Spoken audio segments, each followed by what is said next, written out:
নমস্কার বন্ধুগণ, আমার চ্যানেলের সমস্ত দর্শকদেরকে ধন্যবাদ জানিয়ে আমি বেগুন চাষের এক চাষির বাড়িতে এসেছি। আমার এক শিষ্য বলতে পারেন, সে কীভাবে বেগুন চাষ করে এবং সবজি চাষ করে কীভাবে চাকরিকে সরিয়ে দিয়ে কীভাবে আয় রোজগার করছে চাষের মাধ্যম দিয়ে, সেটা কিন্তু আমি দেখাতে এসেছি। এই বেগুন গাছ লাগাচ্ছে, এটা প্রায় 3 ফুট দূরে দূরে লাগানো আছে। চলুন বেগুন গাছটা কীভাবে লাগাচ্ছে, কী করছে না করছে, সেই পদ্ধতিগুলো আমরা দেখাই। এইভাবে আপনারাও চাষ করতে পারেন যদি উৎসাহিত হন বা যদি আপনাদের ভালো লাগে। এবং এই যদি ভিডিওটা ভালো লাগে সকলকে শেয়ার করুন এবং দেখতে সাহায্য করুন এবং সাবস্ক্রাইব করুন। প্রথম থেকেই বলি, এই যে কোপানো হয়েছে মাটিটা, কুপিয়ে মাদা কাটা হয়েছে, মাদা কেটে 1 সপ্তাহ আগে এই যে চারা বসাতে যাওয়া হচ্ছে। প্রতি মাদাতে 25 গ্রামের মতো 10-26-26 সার ছিল, আর ওই 40 থেকে 50 গ্রামের মতো আবার সরিষার খোল ছিল। সেটা মাদাতে দিয়ে কিন্তু জল দিয়ে কিন্তু পচানো হয়েছে। আর এই যে কোপানো হয়েছে দেখছেন, এই কোপানো দেখছেন সাদা মতো যে দেখা যাচ্ছে, এটা কিন্তু চুন দেওয়া হয়েছে, চুনটা ছড়িয়ে দেওয়া হয়েছে। এই 1 সপ্তাহ পরে আজকের আবার এই মাদাতে দেখছেন জল দেওয়া চলছে, কারণ মাটি একদম খটখটে শুকনো, একদম ড্রাই কন্ডিশান। এঁটেল মাটি শুকনো, তো জল দিচ্ছে, জল দিয়ে আর 1 মুঠো করে, ধরুন কত 50-60 গ্রাম 70 গ্রাম হবে ভার্মি কম্পোস্টের সঙ্গে ওই ট্রাইকোডার্মা ভিরিডি শুধু ওই মাদাতে দিয়ে চারাটা বসানো হচ্ছে। এটা আপনি ভালো করে দেখে নিন। এইভাবে কিন্তু চারা বসানোর কাজ এখন চলছে। এইটা কিন্তু খোলো চারা হ্যাঁ ছড়িয়ে দেখাও। এটা কিন্তু ঝামু আর বেগুন বলছে, 3টে দিলে 1 কেজি হয়ে যাবে। শীতকালের দিনে প্রচুর ফলে, যেমন সাদার সঙ্গে পাশাপাশি।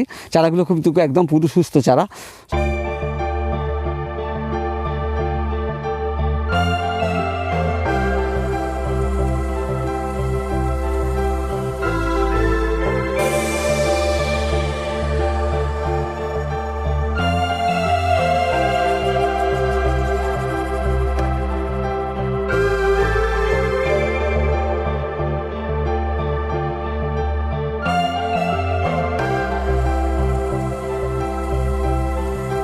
উভয় দিকে 3 ফুট দূরে দূরে যদি আমি চারা বসাই, তাহলে একর প্রতি 100 শতক জায়গায় 4840টা বসবে। মানে শতকে আপনার প্রায় 49টা করে চারা কিন্তু বসবে। আপনাদের অনুরোধে এসেছি দেখাতে যে বেগুন গাছটা হওয়ার পরে আমরা কি প্রথম পরিচর্যা করব। আজকের বেগুন গাছটার বয়স হয়েছে প্রায় 25 দিন, মানে লাগানোর পর থেকে। এই এখন আমাদের কি করণীয় সেইটা নিয়ে আমি বলতে এসেছি। বেগুন গাছের এই অবস্থা দেখুন একবার। প্রথমে সামান্য সার দিয়ে বসানো হয়েছিল, নিশ্চয়ই দেখছেন সুন্দর গাছ হয়েছে। এবং আরেকটা কথা আমি বলছিলাম যে 2টো বেগুন গাছের মাঝখানে 3 ফুট দেওয়া হয়েছে, মাঝখানে কিন্তু আমার একটা ফুলকপি চারা বসেছে। এটাকে বলি আমরা সাথী ফসল, বেশি পয়সা উপায়ের জন্যে। হ্যাঁ, বেগুন গাছ আস্তে আস্তে বড় হবে, আমার তখন ফুলকপি বিক্রি হয়ে যাবে। এই অধিক আয় করার জন্য এটা একটা নতুন পলিসি।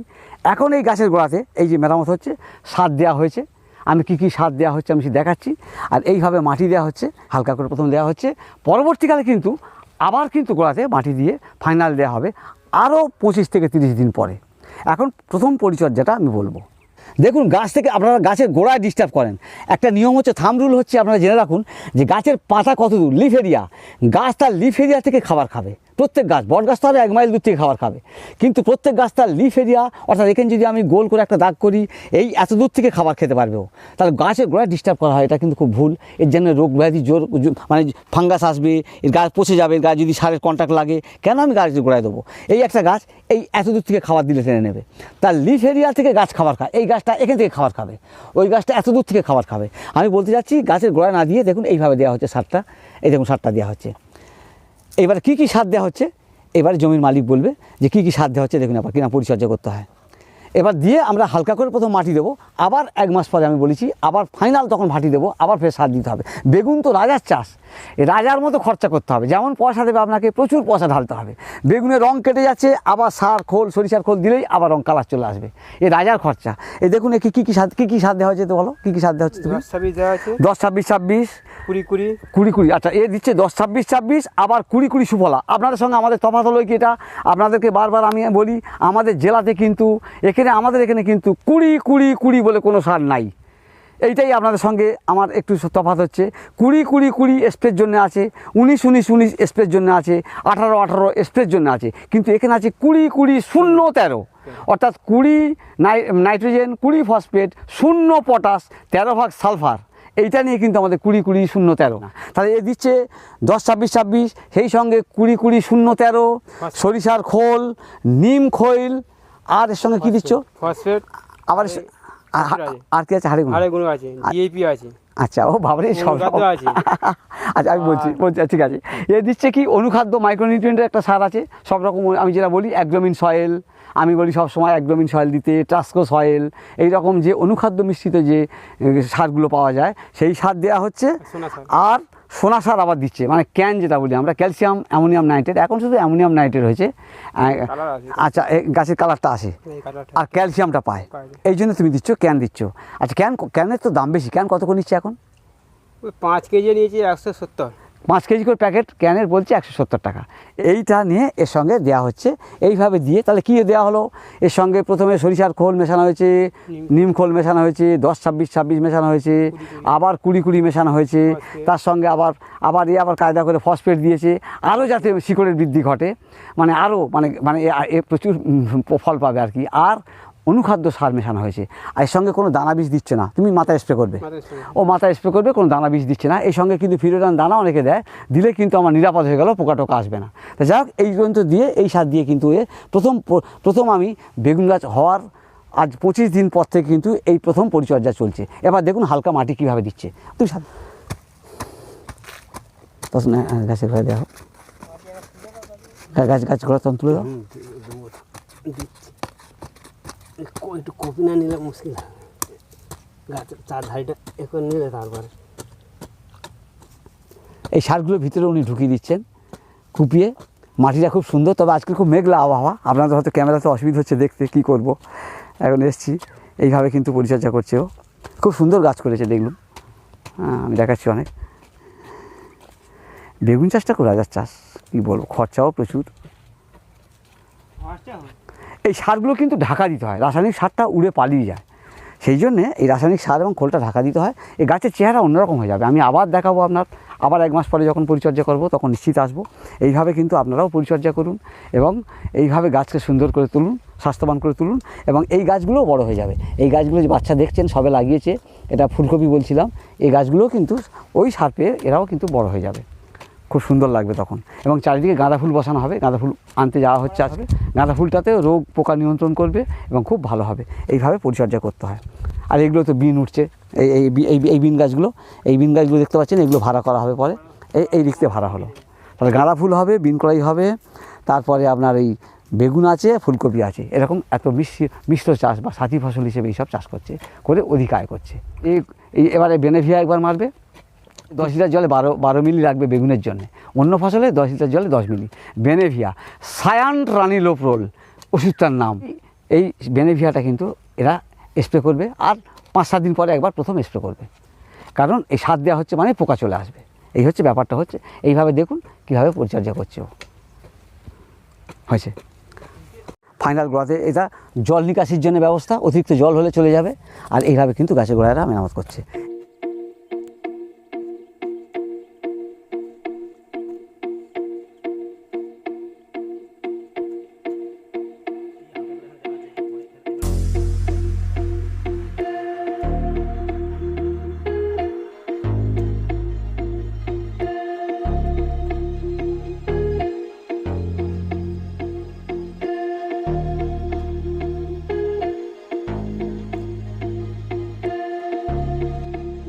পাতাটা খেয়ে দেখছেন, এটা কিন্তু লেদা লাগছে।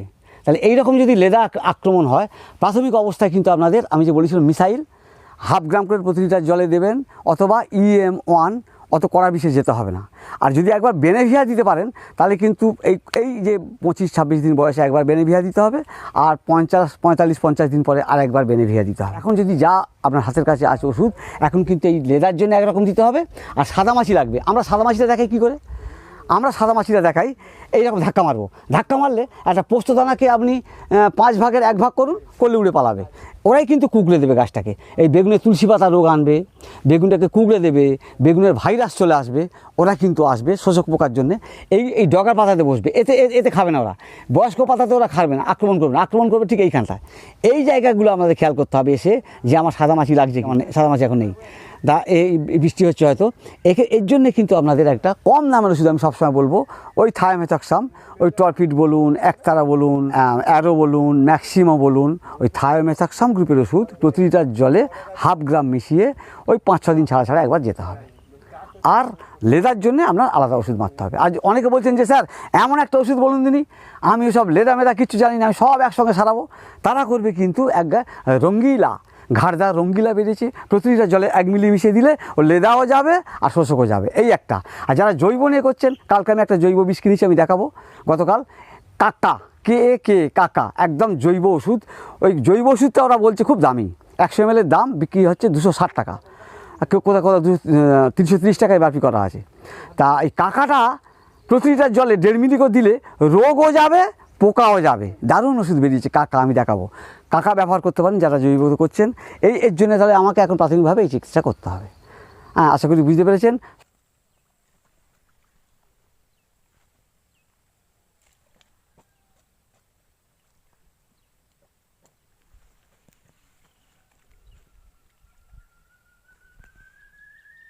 আর বেগুন গাছে সবসময় আপনারা এই ডগের পাতাটা খেয়াল করবেন, যদিও কোনো ওটা ফ্যাকাশে হয়, তোমাকে বলি এইটাই হচ্ছে আসল, ডগটা আমার দুর্বল কিনা।